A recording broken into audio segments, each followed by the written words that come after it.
Published August 1, 2017 at 800 am. Updated August 1, 2017 at 714 am. Make text smaller, make text larger. Political earthquake. President Donald Trump. Since Donald Trump won the Republican presidential nomination, a question hangs over the right: should the GOP survive, or is it morally corrupted and politically deformed to such an extent that those of good conscience on the center-right must start anew, having engaged in the original sin, if you will, of supporting Trump and then defending his aberrant presidency and helping thereby to define political deviancy down, as the late Daniel Patrick Moynihan described the declining social and behavioral norms in his lifetime. Has the GOP in essence forfeited political legitimacy permanently? There are several aspects to the question that deserve attention.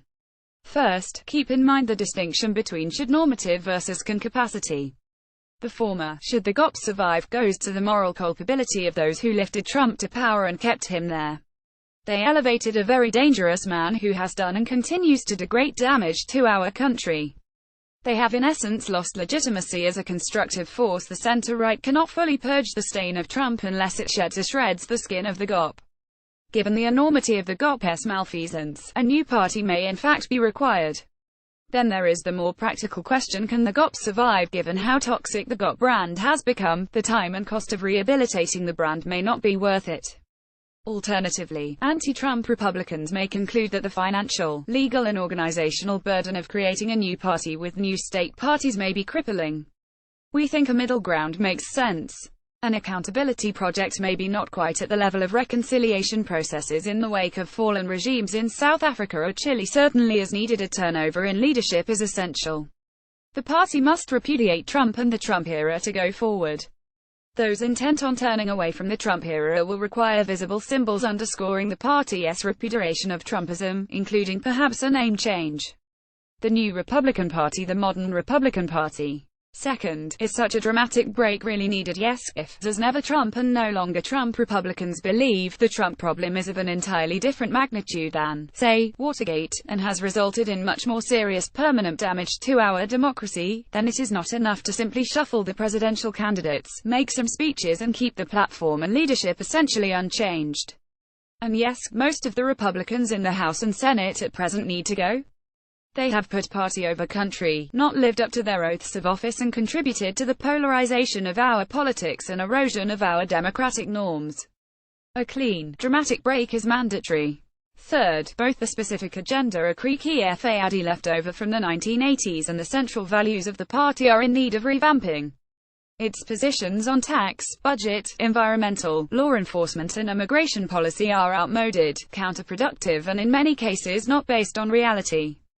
That does not mean Republicans should copy Democrats. A second party with alternative views remains critical in a robust democracy. We need a party that favors market-based solutions where possible, cares about fiscal sanity, sees advantages in federalism, embraces a positive, essential role for government but is wary of highly centralized bureaucracy, and supports American leadership in defense of the international, liberal order. By the way, it is always possible.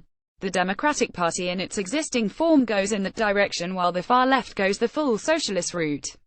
Fourth, Trump's presidency should prompt center-right voters and leaders to redefine the purpose, foundational beliefs and role of the party. Civic character and dedication to democratic norms, as opposed to positions on a laundry list of issues, must be elevated in importance. The party needs to return to a mediating and moderating role whereby it weeds out the most extreme and most irresponsible elements. Yes, here come the superdelegates. The party needs to resume a role of gatekeeper, a goal furthered by diverting resources back to national and state parties and away from special interest cliques and billionaire candidates and donors. Moreover, a party that believes in a strong role for civil society must dedicate itself to repairing frayed communal ties and institutions and ending rigid tribalism. Fifth, how Republicans behave from here on out will play a huge role in determining the extent of the house-cleaning destruction of the GOP required. It makes all the difference in the world whether Democrats, by winning elections, save the country from Trump, or whether the GOP, by impeachment, support for prosecution, primary challenge, takes matters into its own hands to expunge Trump. The latter would not erase entirely the original sin they committed when they backed him, but a Republican revolt against Trump, finally, would suggest internal reformation is possible. Republicans in office, running for office, in think tanks and other right-wing groups should think long and hard about how they want the Trump presidency to end. It will become the defining event in their personal and political legacies.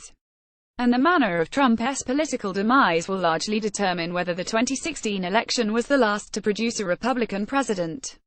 Make text smaller, make text larger.